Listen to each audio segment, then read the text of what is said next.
आता मुंबईकरांसाठी एक महत्त्वाची बातमी आहे। गेल्या 2 मोठ्या अभियांत्रिकी कामांसाठी आज मध्य रेल्वे मार्गावरती विशेष ब्लॉक घेण्यात येणार आहे। ठाकुर्ली रेल्वे स्थानकाजवळच्या उड्डाणपूल आणि अंबरनाथ बदलापूर दरम्यानच्या उड्डाणपुलासाठी मध्य रेल्वेने 6 तासांचा ब्लॉक घोषित केलेला आहे आणि त्यामुळे मध्य रेल्वेच्या प्रवाशांनी लोकलचं वेळापत्रक पाहूनच या ठिकाणी प्रवास करण्याचं आवाहन करण्यात येत आहे।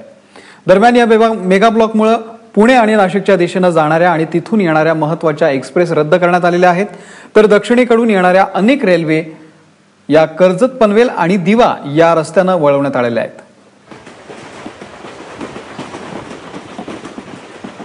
सेंट्रल रेल्वेवरती आज 2 विशेष मेगा ब्लॉक आहेत। तो पहिला विशेष ब्लॉक आहे तो कल्याण ते डोंबिवली दरम्यान सकाळी 9:15 ते 3:15 दरम्यान असेल।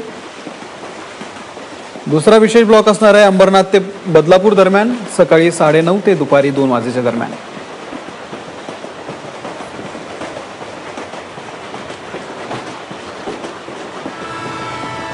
दरम्यान मेल एक्सप्रेस वरती मेगा ब्लॉकचा कसा परिणाम झालाय ते पाहूयात।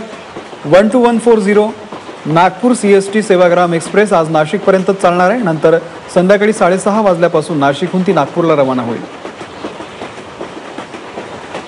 पुणे मुंबई पुणे डेक्कन क्वीन 12123 ही गाडी आज रद्द करण्यात आलेली आहे। त्यानंतर 12110 मनमाड सीएसटी मनमाड पंचवटी एक्सप्रेस सुद्धा रद्द करण्यात आलेली आहे। 12118 ही मनमाड एलटीटी मनमाड गोदावरी एक्सप्रेस रद्द करण्यात आलेली आहे।